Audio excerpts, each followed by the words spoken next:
തളിയാനെ തളിയാനെ പറഞ്ഞത് ഇവിടെ തളിയാനെ പറഞ്ഞത് തളിയാനെ പറഞ്ഞത് നിങ്ങൾക്ക് ആരന്റെ ആനപ്പാപ്പാനേക്കിത് അതിങ്ങോട്ട് വന്ന് ഞാൻ കാണിച്ചു തരാം. തളിയാനെ പനിനീര്, ഇവിടെ തളിയാനെ പനിനീര്, പനിനീര് തളിയാനെ.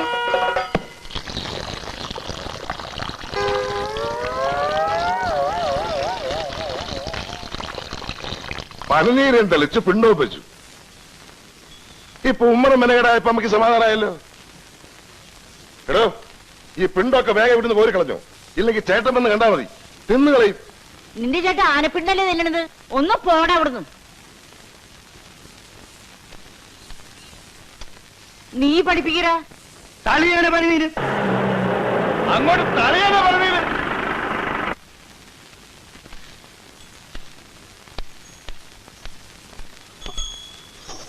എന്താണെന്ന് കണ്ണൂരിച്ചിട്ടുണ്ട്. തന്നോട് ആരാടോ പറഞ്ഞു ആന ഇങ്ങോട്ട് കെട്ടിയെടുക്കാൻ? ഞാൻ അമ്മ ഒന്ന് ചുമ്മാ ഇരിക്കുന്നുണ്ടാ? അവിടെ ആനയില്ലാതെ കൂപ്പി പണി മുടങ്ങി ആനകൾ ഇവിടെ കൊണ്ടു നിർത്തി കോപ്പറായം കാണിക്കുന്ന. കോപ്രായം കാണിക്കേ? എന്റെ പേര് കൊച്ചിന്റെ കല്യാണത്തിന് പനിനീര് തളിക്കുന്നത് കോപ്രായണ്ട, അതൊരു അന്തസ്സാണ്. എന്നാ ഒരു കാര്യം ചെയ്യ്, സാമ്പാർ വിളമ്പാനും കൂടെ ആനയെ ഏൽപ്പിക്ക്, അതും ഒരു അന്തസ്സാ. ഇവിടെ തന്നോട് വീരഭദ്ര, നീ എന്റെ അച്ഛനാവാൻ നോക്കരുത്.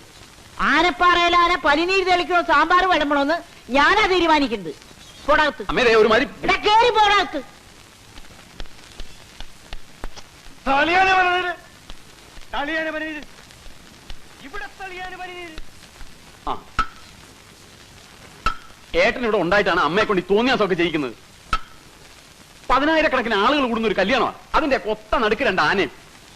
ഇതിപ്പോ എന്റെ അടുത്ത് പറഞ്ഞിട്ട് ഞാനായി എന്നടാവേ. ആനയ്ക്ക് പോലും ഞാൻ പോയി പനന്തിരി കളിക്കണോ? വേണ്ട, ഇവിടെ ഇങ്ങനെ മസിലും പഠിപ്പിച്ചോണ്ട് നിന്നോ. ഇതേ ഒരുമാതിരി മറ്റേടത്തെ വർത്തനം പറഞ്ഞു. നിനക്ക് എന്തെങ്കിലും പറഞ്ഞാൽ അങ്ങോട്ട് പോയി പറയണ പോലെ തുടങ്ങി. കാലത്തെ തുടങ്ങി രണ്ടും ഒന്ന് നിർത്തിക്കൂടെ? എടാ വീര, നിനക്കിപ്പോ എന്താണ് വേണ്ടത്? കല്യാണ പന്തലിൽ ആന ഉണ്ടായിരിക്കരുത്, അത്രല്ലേ ഉള്ളൂ. അതിലുള്ള പണി ഞാൻ ചെയ്തിട്ടുണ്ട്. എന്തു പണി? എടാ, ഓരോ കിലോ പഞ്ഞി വാങ്ങി 2 ആനയുടെയും ചെവിട്ടി കുത്തി കയറ്റിയിട്ടാ കൊണ്ടുവന്ന് വിട്ടിരിക്കുന്നത്. ഇനി വെടി പൊട്ടിയാലും ആനയ്ക്ക് കേൾക്കില്ല.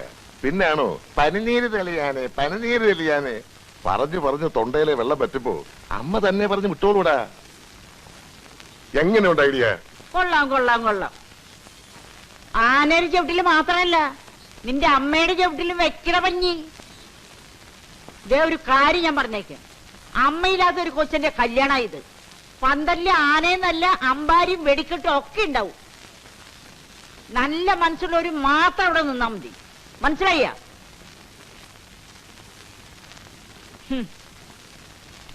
എനിക്കറിയാൻ പാടില്ല എന്റെ ദൈവമേ, കല്യാണത്തിന് വരുന്ന എത്ര എണ്ണ